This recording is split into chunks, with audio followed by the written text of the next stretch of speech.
saya Halidah Rohimadul Aini sebagai pemateri pertama, dan rekan saya, perkenalkan saya Muhammad Yamin sebagai pemateri kedua. Saya Nafisa sebagai pemateri kedua. Baik.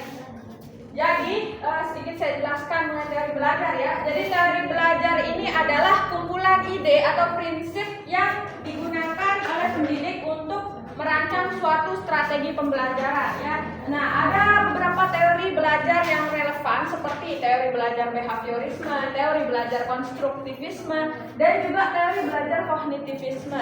Nah, di mana teori-teori tersebut itu menawarkan perspektif yang berbeda ya, sesuai dengan kebutuhan belajar dan mengajar. Kemudian tentu saja teori belajar ini memudahkan pendidik untuk merancang suatu strategi pembelajaran yang sesuai dengan kebutuhan peserta didiknya. Baik, langsung saja kita masuk ke materi yang pertama, yaitu saya sendiri mengenai materi teori belajar behaviorisme.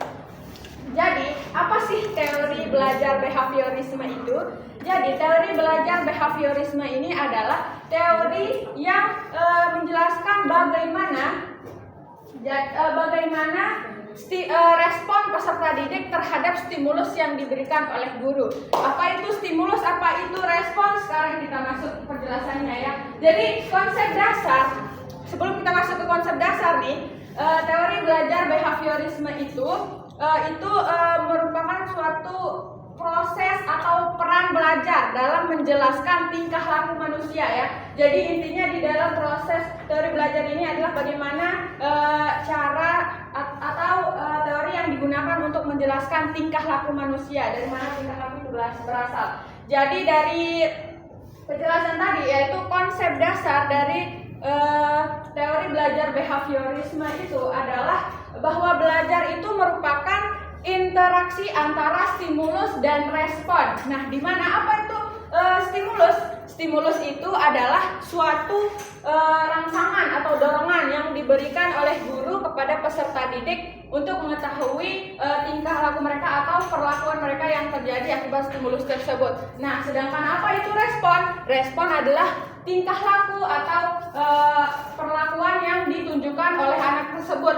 Jadi tingkah laku itu berasal dari perasaan, pikiran. Jadi ini ketika peserta didik tersebut menunjukkan perilaku tersebut ya.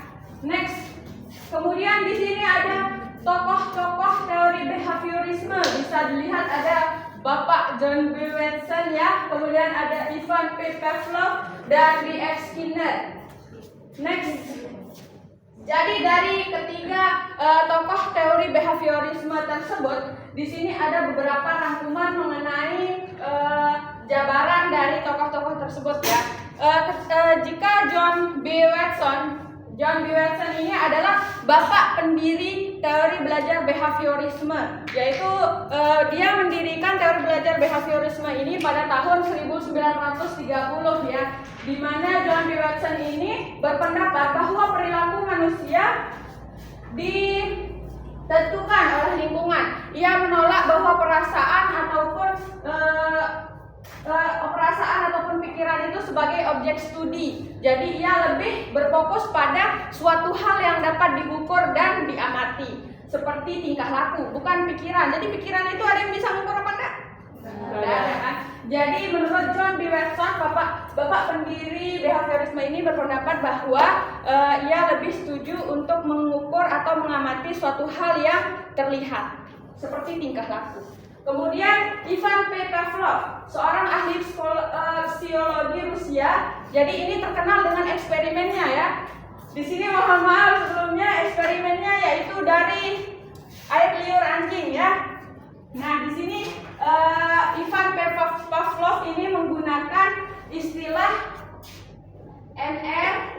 Nanti kita jelaskan ya. NS, UR,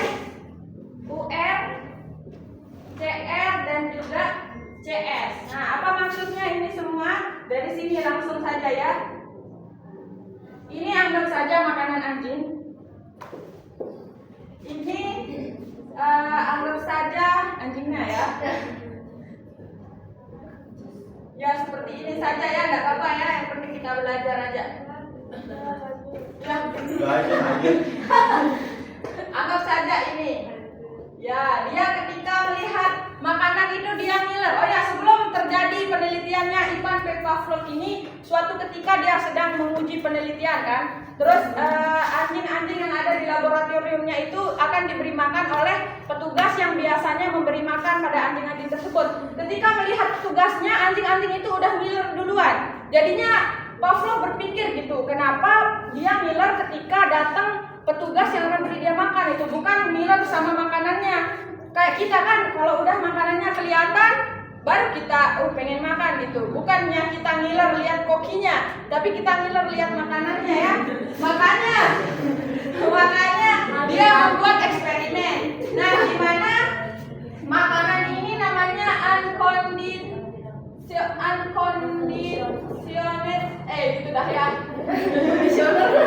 unconditioned stimulus, sedangkan ini adalah unconditional response. Ininya air liurnya bukan anjingnya ya. Unconditional stimulus. Intinya respon. Iya, respon. Ya, terima kasih. Intinya yang S ini stimulus, yang ini juga stimulus, yang ini respon, yang ini juga respon. Oke. Nah, ketika diberikan makanan, dia juga membunyikan genta atau bel ya. Pernah lihat bel yang berdentak seperti ini tuh? Yeah. Yang muter-muter sini terus berdentak dia. Barengan sama diberikan makanan kemudian dibunyikan ini. Jadinya ketika dia melihat makanan tapi juga mendengar suara dentukan bunyi ini. Jadi di dalam otaknya ini matanya lihat ke sini tapi pendengarannya itu mendengar ke sini. Jadinya saat mendengar ini ia jadi teralihkan dari suara ini, jadinya air liurnya menetes ketika mendengar suara ini sesuai dengan dentumannya. Jadi pas unconditional stimulus ini sebelumnya kita buat dulu yang ini di luar ya. Anggap saja pas ditambahin, ditambahin ini namanya NS atau neutral stimulus. Ya, kemudian copy paste dah di sini ya. Nah, ketika makanannya ini anggap yang kedua, ketika makanannya sudah dipindahkan, tidak ada makanan, hanya ada suara ini, hanya ada suara dentuman ini, detak-detak dari bel ini, air liurnya tetap keluar. Jadi walaupun makanannya sudah tidak ada, tapi ketika dia mendengar suara ini, dia secara respon atau secara otomatis dia merespon untuk mengeluarkan air liurnya seperti itu yang telah diteliti oleh Ivan P. Pavlov. Jadi teori ini menjelaskan bagaimana belum saya taruhkan di sini ya. Ini menjadi conditional stimulus, sedangkan air liur setelah pindah ke sini itu namanya conditional response. Jadi di mana walaupun makanannya sudah tidak ada atau objek semula itu sudah tidak ada, tapi dia tetap mengeluarkan anjingnya itu tetap mengeluarkan air liur. Jadi di sini kita belajar kalau menurut Ivan P. Pavlov, jadi mengalihkan rangsangan makanan ke rangsangan bunyi. Jadi walaupun sebelumnya anjing ini tidak pernah memikirkan apa pentingnya alat ini bagi dia, tapi ketika sudah bersatu atau bersamaan dengan makanannya, karena makanan ini penting bagi dia kan, jadinya dia langsung terstimulus ketika mendengar suara dentuman ini, dentuman atau detakan ya. Lanjut ke B.F. Skinner. Jadi B.F. Skinner ini terkenal dengan eksperimennya dengan kotak Skinner namanya. Jadi di dalam kotak Skinner ini dia menaruh tikus-tikus. Dia menaruh tikus-tikus di dalamnya. Gimana cara gambar tikusnya? Gitu dah. Nah, gambar tikus ya. Udah tahu lah bentuk tikus. Nah, jadi tidak sengaja ini ditaruhkan suatu tuas. Inilah model tuas ya, tuas ini. Jadi tikus-tikus ini kan secara tidak sengaja banyak ada tikus di sini kan. Secara tidak sengaja salah satunya menekan tuas ini. Dari tuas ini nyambung ke loker makanan gitu. Jadi ketika dipencet akan muncul makanan. Jadi tikus itu bakal makan dari tuas tersebut.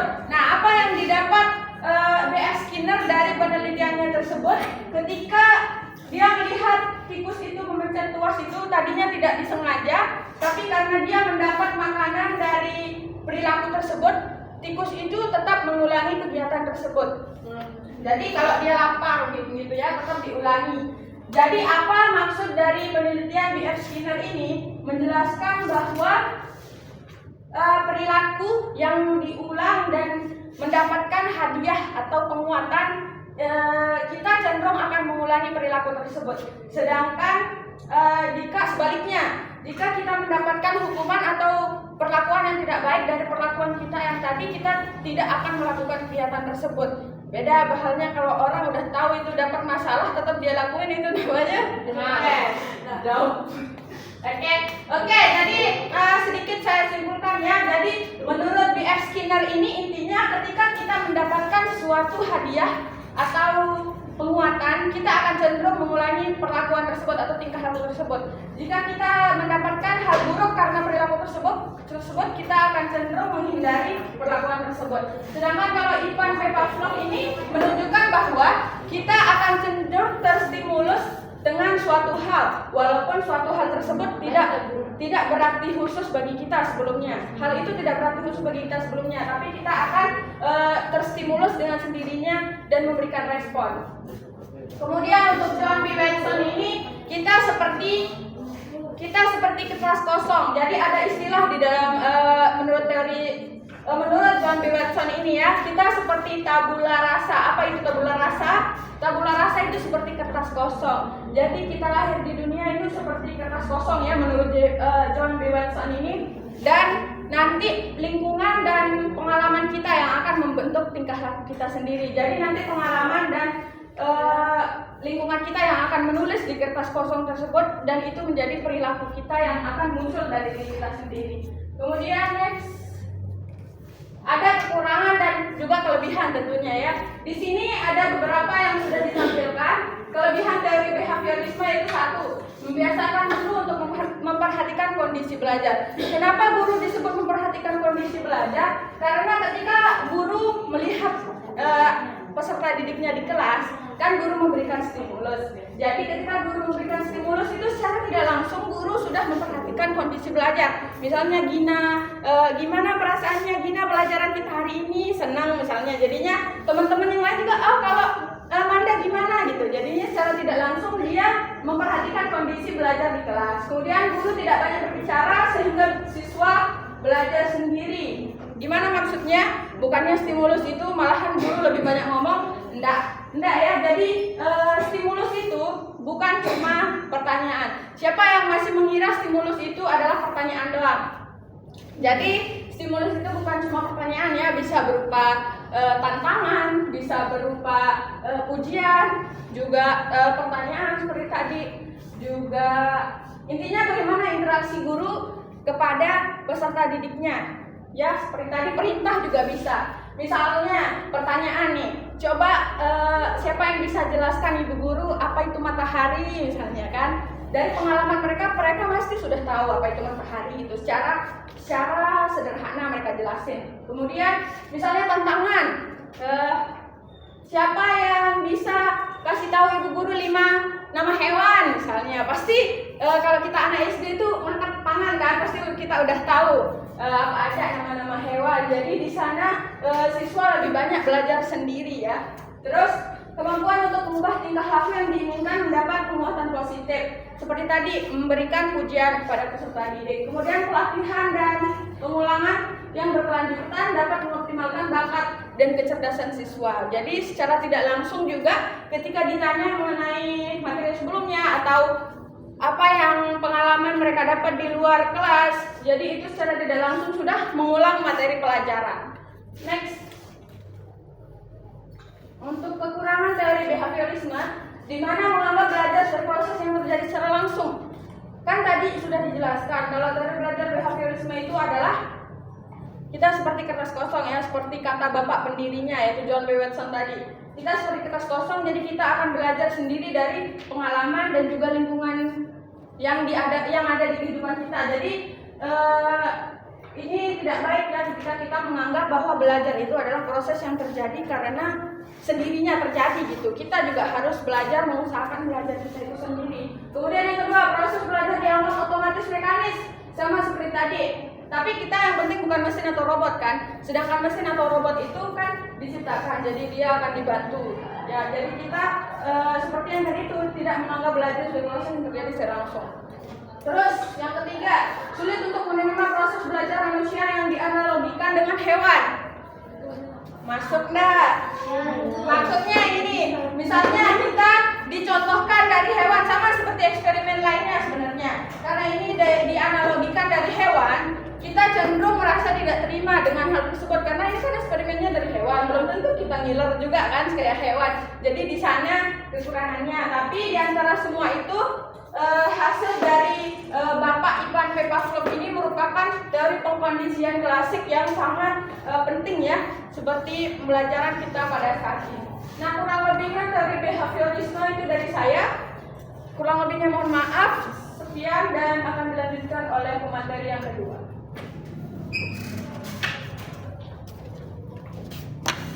Baik, terima kasih kepada moderator. Di sini saya akan menjelaskan tentang teori belajar konstruktivisme. Konstruktivisme itu berasal dari dua kata.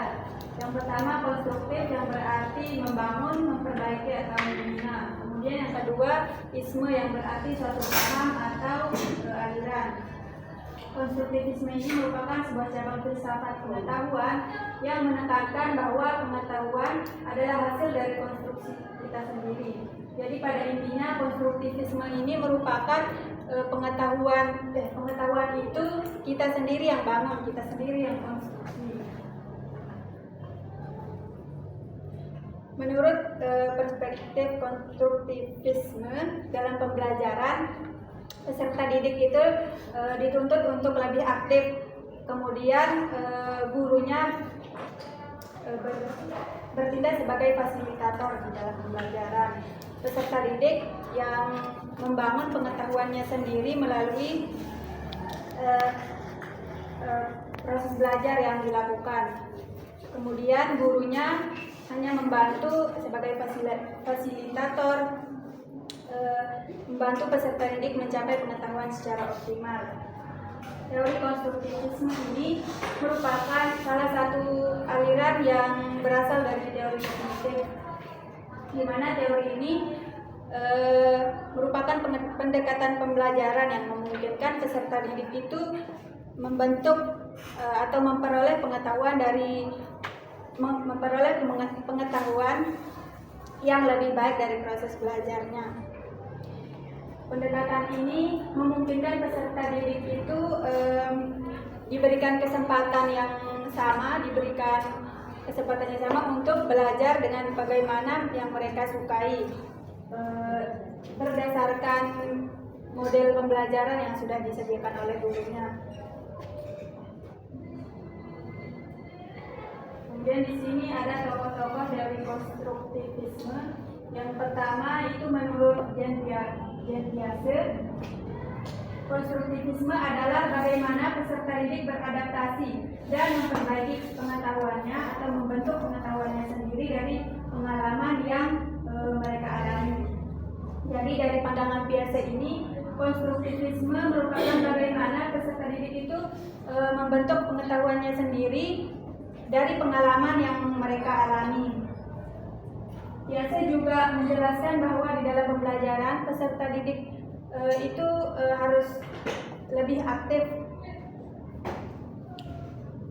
Tetapi seperti yang kita tahu, setiap peserta didik itu pasti memiliki pemahaman yang berbeda-beda, pasti memiliki tingkat kecerdasan, tingkat intelektual yang berbeda-beda. Jadi hasilnya atau proses mengkonstruksi ilmu pengetahuan itu pasti berbeda pula di setiap peserta didik.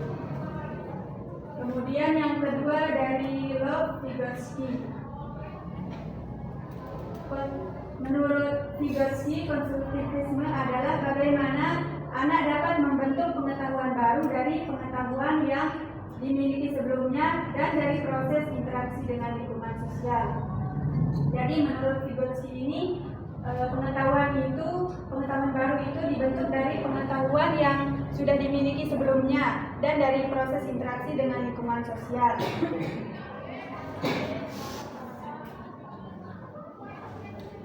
Jadi pandangan Vygotsky ini tidak terlepas dari penggunaan bahasa, karena di dalam berinteraksi dengan orang lain tentu kita membutuhkan bahasa, bagaimana cara berkomunikasi yang baik, bagaimana cara berinteraksi yang baik dengan lingkungan sosial kita. Berbeda dengan Piaget tadi yang menyatakan bahwa pengetahuan baru itu dibentuk sendiri dari pengalaman yang mereka alami dan tidak ada sangkut pautnya dengan lingkungan sosial. Kemudian yang ketiga dari John Dewey berpendapat bahwa sekolah sebaiknya mencerminkan bagaimana kehidupan yang ada dalam masyarakat secara lebih luas, dan kelas merupakan tempat untuk mendapatkan solusi atas permasalahan yang ada di kehidupan nyata. Nah, dari pendapat Dewey ini dapat disimpulkan bahwa pendidik itu harus dapat mengarahkan peserta didiknya untuk aktif di kelas, untuk mengerjakan tugas atau mengerjakan proyek yang bersifat pemecahan masalah. Di sini pendidik juga harus dapat membantu siswa menyelidiki atau menyelesaikan permasalahan dan mendapatkan solusi dari permasalahan tersebut. Dari pandangan Dewey ini, konstruktivisme merupakan proses belajar yang berhubungan langsung dengan eksperimen atau masalah di kehidupan nyata. Kemudian di sini ada kelebihan dari teori konstruktivisme. Yang pertama, peserta didik aktif berpikir guna menyelesaikan masalah dan membuat keputusan. Di dalam proses mengkonstruksi atau membangun pengetahuan itu, peserta didik dituntut untuk aktif. Nah, di sana peserta didik itu dilatih bagaimana berpikir untuk menyelesaikan masalah dan membuat keputusan. Yang kedua, peserta didik lebih mudah mengerti dan dapat mengimplementasikan dalam kehidupan sehari-hari. Karena di sini peserta didiknya terlibat langsung di dalam pembelajaran, jadi lebih mudah mengerti dan kemudian dapat diimplementasikan dalam kehidupan sehari-harinya. Yang ketiga, peserta didik terlibat aktif dalam pembelajaran. Seperti yang sudah dikatakan tadi, bahwa peserta didik itu dituntut untuk terlibat aktif. Kemudian melatih keterampilan sosial, karena peserta didiknya kan terlibat aktif, berinteraksi dengan guru, berinteraksi dengan temannya, maka di sana dapat melatih keterampilan sosial, misalnya keterampilan berkomunikasi, bagaimana berkomunikasi yang baik dengan guru, dengan teman, kemudian cara berinteraksi yang baik dengan guru, dengan temannya gitu. Yang kelima, ada pembelajaran akan menyenangkan bagi peserta didik. Kenapa pembelajaran ini menyenangkan bagi peserta didik? Karena di sini guru dituntut untuk aktif, dituntut untuk kreatif, dan pembelajarannya juga aktif dan kreatif. Dari sini peserta didik akan lebih mudah memahami, lebih mudah mengerti dan ingat seperti yang saya jelaskan tadi. Maka dari itu pembelajarannya dikatakan menyenangkan. Nah, kemudian ada kekurangan dari konstruktivisme. Yang pertama, sulit merubah keyakinan guru yang sudah bertahun-tahun menggunakan pendekatan tradisional. Nah, di sini lebih ke tantangan bagi guru. Guru yang sudah senior, yang sudah biasa menggunakan metode ceramah misalkan, akan sulit menggunakan teori konstruktivisme ini. Yang kedua, dalam merancang pembelajaran, guru dituntut lebih kreatif, misalnya dalam memilih dan menggunakan media pembelajaran. Nah, di sini guru dituntut untuk kreatif dalam memilih dan menggunakan media pembelajaran sesuai dengan karakteristik dari peserta didiknya.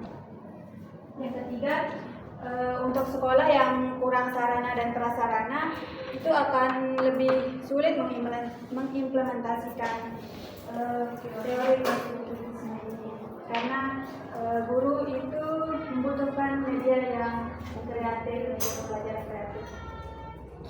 Mungkin itu saja penjelasan materi dari saya. Saya kembalikan ke moderator. Baik, itu tadi ya penjelasan mengenai teori belajar konstruktivisme atau pembangunan ya, pembangunan. Jadi kita akan melanjut ke teori belajar kognitivisme yang akan disampaikan oleh rekan kita, yaitu pemateri ketiga. Silakan. Baik, di sini saya akan menjelaskan terkait dengan teori kognitivisme. Jadi menurut teori kognitivisme ini, proses belajar itu lebih penting daripada hasil belajar. Teori ini juga dikenal dengan model perseptual, di mana di sini ada proses perubahan persepsi dan pemahaman. Kalau teori behavioristik atau behaviorisme tadi, dia mementingkan adanya hasil atau perubahan tingkah laku dari stimulus, dari hubungan stimulus dan respon. Sedangkan dalam kognitif ini dia lebih mementingkan prosesnya. Nah, dalam proses tersebut dia menggunakan atau terjadi proses internal yang meliputi ingatan, pengolahan informasi, emosi, dan aspek kejiwaan lainnya. Menurut teori kognitivisme, ilmu pengetahuan yang dimiliki oleh seseorang itu dia memperolehnya melalui interaksi yang berkesinambungan dengan lingkungannya. Kemudian cara kerjanya itu di mana dia menemukan informasi dari lingkungannya berupa stimulus, kemudian dia mengintegrasikannya dengan struktur kognitif yang sudah dimiliki sebelumnya. Selanjutnya, di sini ada tokoh-tokoh atau pakar dari teori kognitivisme. Yang pertama ada Jean Piaget. Dia mengungkapkan bahwa perkembangan atau pembelajaran seseorang itu dia mengikuti pola perkembangan genetiknya atau sesuai umurnya dari bayi hingga dewasa. Kemudian Jean Piaget ini mengungkapkan bahwa ada 3 tahapan dalam perkembangannya. Yang pertama itu tahap asimilasi, di mana dia memperoleh informasi dengan mengintegrasikan informasi baru dengan struktur kognitif yang sudah dimilikinya. Kemudian tahap akomodasi, di mana dia menyesuaikan struktur kognitifnya dalam situasi baru. Kemudian tahap ekuilibrasi, di mana ada proses penyeimbangan antara asimilasi dengan akomodasi. Contohnya misalkan peserta didik diajarkan pengurangan sebagai informasi lamanya atau struktur kognitif lamanya. Kemudian pada pembelajaran selanjutnya dia diajarkan pembagian sebagai informasi barunya, di mana ini terjadi proses pengintegrasian, yaitu tahap asimilasi. Kemudian dia diberikan soal konsep pembagian, ini dinamakan akomodasi, yaitu peserta didik mengaplikasikan konsep pembagian ke dalam situasi baru, yaitu soalnya. Kemudian agar peserta didik bisa menyeimbangkan, kemudian bisa menambah pengetahuannya, diperlukan adaptasi atau keseimbangan, ini dinamakan ekuilibrasi. Selanjutnya, perkembangan peserta didik itu dia mengikuti maksudnya pembelajaran peserta didik itu dia mengikuti pola perkembangan sesuai usianya, di mana tahap pertama itu tahap sensori motor, yaitu peserta didik yaitu dari umur 0 sampai 2 tahun, di mana anak memperoleh informasi itu dari gerakan motorik seperti melihat, mendengar, mencium, dan gerakan motorik lainnya. Kemudian anak gerakannya itu cenderung mengarahkan ke mulut, yaitu dengan rasa keingintahuan yang tinggi. Yang orang dewasa menganggap bahwa dia ingin memakan benda tersebut, padahal dia ingin memperoleh informasi benda apa yang dia pegang gitu. Kemudian anak akan mengolah data yang dia terima seharian itu ketika dia tidur. Misalkan ketika dia haus, maka dia akan menangis. Nah, dalam otaknya dia akan berpikir bahwa oh kalau saya haus besoknya saya akan menangis, maka ibu saya akan memberikan saya minum atau susu. Selanjutnya tahap praoperasional yaitu umur 2 sampai 7 atau 8 tahun, di mana di sini anak sudah menggunakan simbol dari bahasa dan mulai berkembang. Tahap ini dibagi menjadi tahap praoperasional dan intuitif. Tahap praoperasional dimulai dari umur 2 sampai 4 tahun, di mana anak di sini sudah bisa mengenal bahasa sederhana dan sering terjadi kesalahan, misalkan kata mama dengan maem gitu. Kemudian anak di sini sudah bisa menggunakan bahasa transduktif atau semuanya dianggap sama. Misalkan ayahnya adalah seorang lelaki, maka semua lelaki yang dalam keluarganya itu adalah ayahnya. Ketika dia menemukan seorang lelaki, maka dia menyebutnya ayah. Kemudian tahap intuitif yaitu dari umur 4 sampai 7 atau 8 tahun, di mana anak sudah berpikir ke arah yang lebih agak abstrak. Kemudian tahap operasional konkret yaitu dari umur 7 atau 8 sampai 11 atau 12 tahun, di mana anak mulai berpikir secara logis dengan kemampuan yang sangat konkret, operasional, imajinatif, dan dia sudah mulai bisa menggali informasi atau objek untuk memecahkan masalah. Kemudian tahap keempat, tahap operasional formal, yaitu mulai dari umur 11 sampai 12 tahun, di mana anak sudah mampu mengembangkan kemampuan berpikir yang bersifat abstrak dan logis, dan dia bisa membuat hipotesis atau jawaban-jawaban dengan tanda kutip kemungkinan-kemungkinan yang bisa dia pecahkan masalahnya.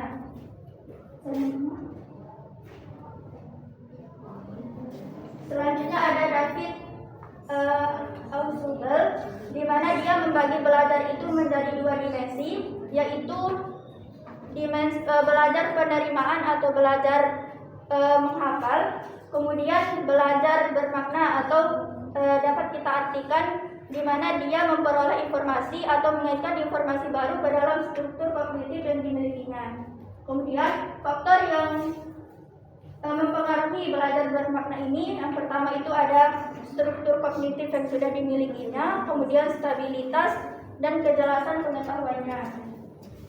Dia juga mencetuskan suatu teori yang bernama Advanced Organizers, di mana bisa kita artikan ini adalah kerangka isi atau alat bantu siswa untuk memahami informasi baru atau pelajaran baru yang nantinya akan dia terima di pelajaran selanjutnya. Selanjutnya ada Jerome Bruner. Dia mencetuskan suatu teori yang bernama Free Discovery Learning, di mana dia menganggap bahwa belajar itu akan lebih baik jika guru memberikan kesempatan kepada peserta didik untuk menemukan sendiri konsep, teori, aturan, ataupun pemahaman dari contoh-contoh yang dia temukan atau dia jumpai di lingkungannya. Teori ini amat dekat dengan teori konstruktivisme yang sudah dijelaskan tadi.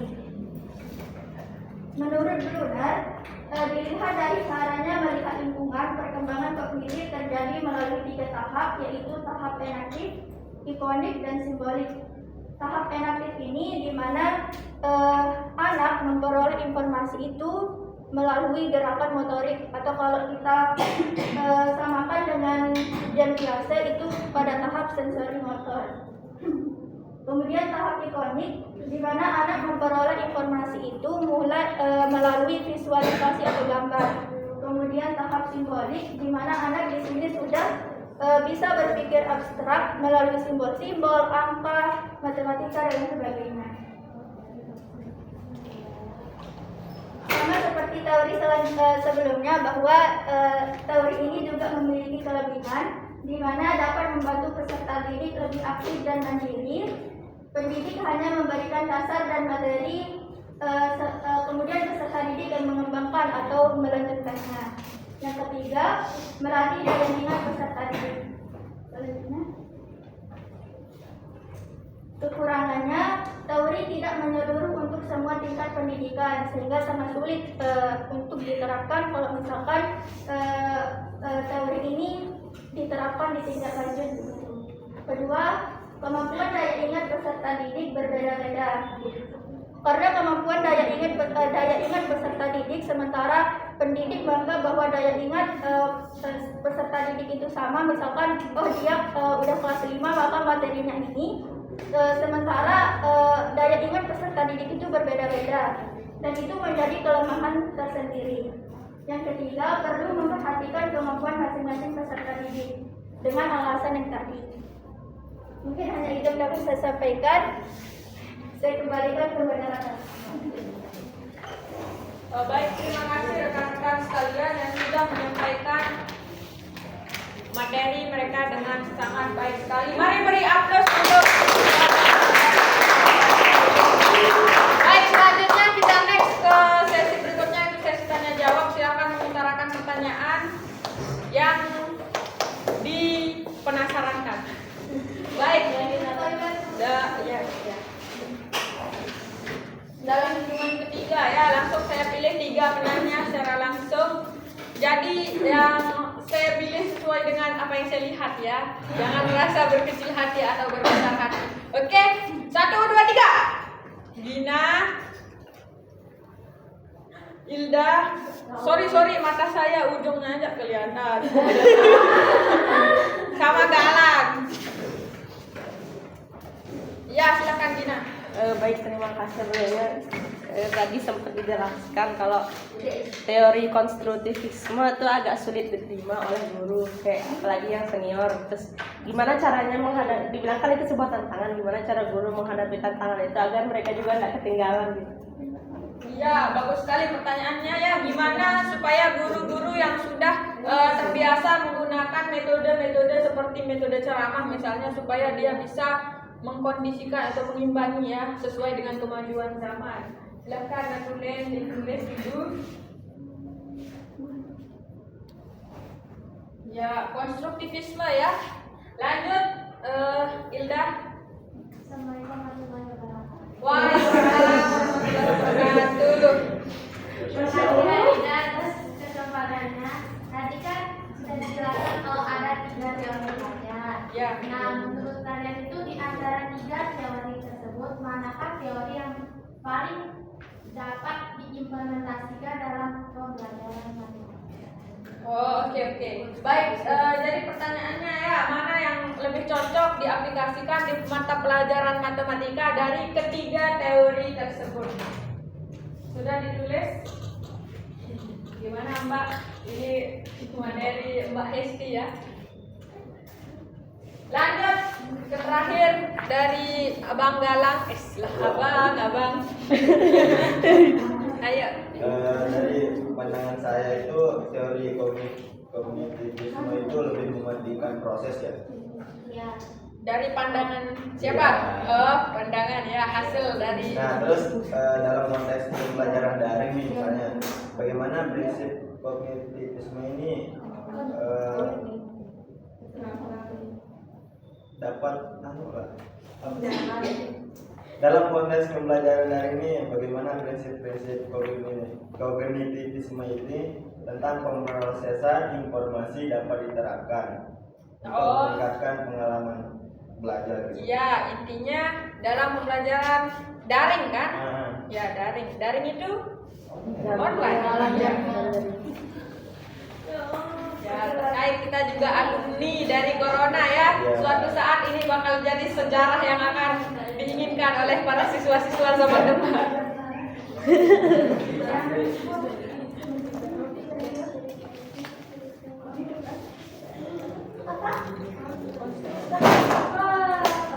Baik. Udah itu saja dulu ya. Baik ya, langsung saja akan saya jawab terlebih dahulu untuk pertanyaan dari Kak Hilda.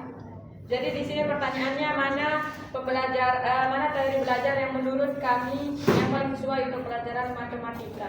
Jadi menurut kami sendiri ya sesuai sudah dijelaskan oleh Hesti juga tadi ya di materi kognitif itu untuk pembelajaran matematika itu sangat sesuai diterapkan untuk pelajaran untuk teori kognitivisme itu karena tadi sesuai penjelasan Hesti ya. Jadi di mana itu ada juga di kesimpulan tadi kalau dilihat secara sekilas ya kesimpulan tadi di layar. Jadi di sana itu menunjukkan contohnya itu pada pembelajaran matematika. Jadi teori ini sangat pas gitu karena di mana secara bertahap gitu. Karena kita tahu kan matematika itu kalau kita ndak masuk sekali dua kali di mata pelajarannya, besoknya lagi kita masuk di materinya kita udah ndak tahu dapatnya dari mana, ini dapatnya dari mana, kok bisa jadi hasilnya segini. Ya sama juga pengalaman ya teman saya di jurusan teknik apa itu elektro. Kalau kan itu matematika aja kan banyak kan isinya. Kalau dia tidak masuk satu kali pertemuan, besoknya baru dia masuk pertemuan, dia udah tidak paham maksud materinya itu. Jadi di dalam teori belajar kognitivisme ini sangat cocok untuk pelajaran matematika karena memang matematika itu cocoknya di sana gitu. Jadi karena dia secara bertahap menjelaskan seperti tadi pengurangan dulu, baru lanjut ke perkalian, baru lanjut ke pembagian, baru lanjut ke per. Jadi di sana ya sangat cocok untuk teori belajar kognitivisme. Begitu saja Hilda. Gimana? Iya, sama-sama. Mungkin teman-teman yang lain ada pendapat yang lain. Iya, silakan teman-teman yang lain ya. Ulang. 1, 2, 3. Sanis. Cepet banget. Iya, cepet banget katakan. Kesempatannya. Jadi saya setuju sama pendapatnya Halida, di mana teori yang paling cocok digunakan menurut saya di pembelajaran matematika itu adalah teori kognitivisme, terutama yang dari Jean Piaget. Kenapa? Karena di sana kan sudah dikasih tahu ada 4 tahapan dalam belajar itu, ada sensori motor, tahap operasional konkret, dan operasional formal. Di mana kan kita harus tahu dulu tahap perkembangan dari peserta didik SD yang dari yang kelas misalnya kelas 2, 3 dan 4 misalnya kan masih di operasional konkret. Jadi kayak soal yang kita disuruh bikin sama Bapak Fauzi itu kan kita harus mengaitkan sama benda-benda yang ada di kehidupan peserta didik sehari-hari, misalnya kayak beset gitu yang dari budaya lokal ataupun yang ada di sekitar peserta didik. Saya juga menambahkan yang teori behavioristik ini cocok untuk dalam pembelajaran matematika karena pembelajaran apapun itu menurut saya penting dilakukan stimulus dan respon agar pembelajaran itu bisa berlangsung dengan aktif, agar peserta didiknya aktif kan, apalagi behavioristik tadi kan mengutamakan keaktifan peserta didik dibanding gurunya. Bisa peserta didik dikasih pertanyaan, tantangan maupun yang lain sebagainya. Terima kasih, itu aja tambahan dari saya. Iya, terima kasih dari Sanis ya. Ya, sudah berpengalaman juga ya, sudah alumni KM 7. Ya, gimana Ilda? Udah sesuai itu kamu sudah terima jawabannya. Kalau kamu mau mungkin ada Beda pendapat. Udah aja. Ya, kalau berbeda pendapat silakan angkat tangan ya. Kalau berbeda pendapat silakan. Ya. Kalau menurut saya dari ketiga teori itu sebenarnya masuk-masuk aja di pembelajaran matematika karena teori yang lainnya itu juga saling melengkapi. Kalau misalnya, kalau tadi Halida bilang, kalau teori kognitivisme itu sangat cocok digunakan dalam pembelajaran matematika, itu juga berkesinambungan dengan teori behaviorisme. Misalkan dengan menghadirkan benda konkret, itu juga merupakan salah satu stimulus ya bagi siswa. Kemudian mengenai teori positivisme yang artinya pengetahuan adalah hasil dari konstruksi kita sendiri, itu pembelajaran matematika itu kan berdekatan dengan pengalaman, maksudnya dengan kontekstual kehidupan sehari-hari. Misalkan mengenai kalau kita belanja, kita disusul, itu kan salah satu kayak pengetahuan yang kita bisa bangun sendiri gitu dari pembelajaran matematika di sekolah. Kalau menurut saya ketiga teori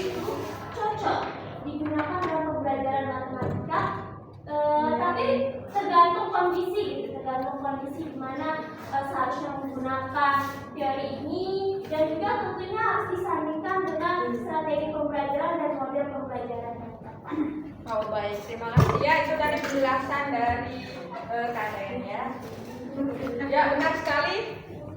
Semua teori tentu saja mendukung ya mata pelajaran, tapi terkait dengan permintaan dari penanya mana yang paling cocok. Jadi kami dari kelompok ini tentu saja merekomendasikan teori belajar kognitif karena di kesimpulan sudah ada yang bilang matematika cocok di sana. Oke. Lanjut ke pertanyaan berikutnya. Pertama yang akan dijawab oleh Helma Urfiani. Baik, saya akan menjawab pertanyaan dari Dina, yaitu bagaimana cara mengatasi guru senior yang susah menggunakan teori konstruktivisme. Menurut saya profesi guru itu merupakan profesi yang harus selalu mengupdate ilmu, mengupdate pengetahuannya. Jadi mau tidak mau guru senior itu harus belajar gimana teori-teori pembelajaran yang relevan pada saat ini, gimana teori yang cocok di perkembangan zaman. Jadi guru senior juga harus belajar sesuai dengan perkembangan zaman. Selain itu guru juga bisa mengikuti pelatihan atau workshop tentang teori belajar semuanya, sehingga harus konstruktivisme aja. Intinya guru harus mau mencoba belajar. Ya, gimana Dina? Pas? Puas, tapi kalau ada yang merasa boleh agar lebih puas lagi. Tapi belum puas nih. Iya belum puas, kurang ya. Puas kan? Ya, sebelumnya sedikit ya, karena emang ini gimana supaya guru ya karena waktu juga ya, gimana supaya guru itu tidak ketinggalan zaman lah sebutannya ya. Sekarang itu sudah banyak aplikasi-aplikasi yang memudahkan guru-guru tentunya. Sekarang juga banyak guru-guru yang jadi kayak konten kreator gitulah, dia berbagi link untuk membuat metode media pembelajaran itu juga banyak sekarang saya lihat di Instagram, di YouTube juga ada gitu. Jadi kalau dia punya, apalagi ada anak itu kan anak remaja, biasanya guru-guru tersebut juga bisa belajar dari anaknya kalau dia emang kurang bisa dengan teknologi gitu kan. Jadi bisa kita manfaatkan barang sekitar dan memanfaatkan teman-teman sekitar juga. Teman-teman guru pasti mereka sharing-sharing gitu. Jadi kita nanti butuh sharing-sharing. Gina, gimana cara kamu buat media pembelajaran ini? Bantu saya dong guys. Gitu. Kalau mau dibayar, bilang guys. Kalau banyak uang dia bayar. Bisa membayar ya. Ada juga yang berbayar sekarang. Sering saya mau ikut-ikut itu yang link-link itu tapi berbayar dan saya. Gitu aja. Oh iya, udah, makasih dokter. Oh iya. Lanjut ya ke persoalan yang ketiga dari akan dijawab oleh Hesti. Tadi dalam menanyakan ya bagaimana prinsip-prinsip kognitivisme itu digunakan dalam pembelajaran daring untuk memproses informasi. Jadi kita ingat ya prinsip-prinsip teori kognitivisme itu, di mana dia lebih mementingkan proses belajar daripada hasil belajar. Kemudian di sana terjadi proses internal atau melibatkan ingatan, pengolahan informasi dan lain sebagainya. Dalam pengimplementasiannya kita bisa memasukkan teori-teori dari beberapa pakar atau tokoh kognitif, misalkan Jean Piaget, perkembangan genetik, pertumbuhan genetik, itu kita sesuaikan dengan umurnya atau kelasnya. Kemudian menurut Brunner misalkan pembelajaran bermakna, di mana informasi baru itu dia integrasikan dengan struktur kognitif yang sudah dimilikinya. Jadi guru harus mengetahui dulu pengetahuan awal atau struktur kognitif yang dimiliki oleh siswa, baru nanti bisa memunculkan pembelajaran atau informasi baru yang diajarkan di pertemuan tersebut. Hal ini juga bisa diterapkan dalam pembelajaran daring. Kemudian, hal yang harus juga diperhatikan di mana belajar itu tidak harus berpusat pada guru tetapi berpusat pada siswa. Kemudian, bahan dan metode pembelajaran harus menjadi perhatian utama karena di sini guru harus menyesuaikan dengan struktur kognitif siswa, yaitu bagaimana pengetahuan awal siswa yang diperoleh dari lingkungan emosional, kemudian informasi baru, informasi awalnya, kebudayaan dan lain sebagainya. Itu masuk ke dalam proses pembelajaran itu sendiri, seperti yang dikatakan tadi bahwa lebih mementingkan proses. Nah, dalam prosesnya itu dipengaruhi oleh beberapa aspek seperti struktur kognitifnya, kemudian informasi awalnya, kebudayaannya, lingkungannya, emosinya, dan sebagainya. Terus guru harus memperhatikan tahapan perkembangan kognitif siswa sesuai umurnya gitu. Belajar harus berpusat pada peserta didik tanpa paksaan. Mungkin hanya itu. Gimana? Jalan. Ya, bedanya dikit ya dengan tatap muka ya. Sama aja. Kalau nampilin media juga malah lebih bisa kalau lewat HP kan. Ya, bisa langsung diakses sama peserta didik. Nah, kalau yang masih SD mungkin bisa minta bantuan sama orang tuanya. Baik, itu saja. Itu saja. Ya, itu saja teman-teman sekalian. Terima kasih atas partisipasinya. Sedikit menyimpulkan ya, untuk teori behaviorisme itu mementingkan respon dan stimulus dari guru dan siswa. Untuk yang konstruktivisme itu adalah bagaimana dia membangun secara individu ya, belajar secara langsung gitu ya. Untuk yang kognitivisme itu di mana prosesnya itu lebih penting daripada hasilnya. Ya, proses dulu. Proses tidak menyangkut hasil itu. Baik, itu saja dari kelompok 1, kurang lebihnya kami mohon maaf dan undur diri.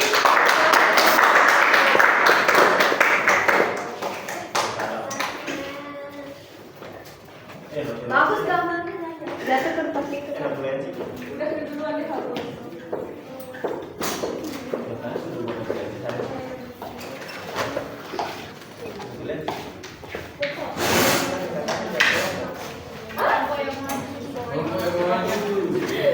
Let's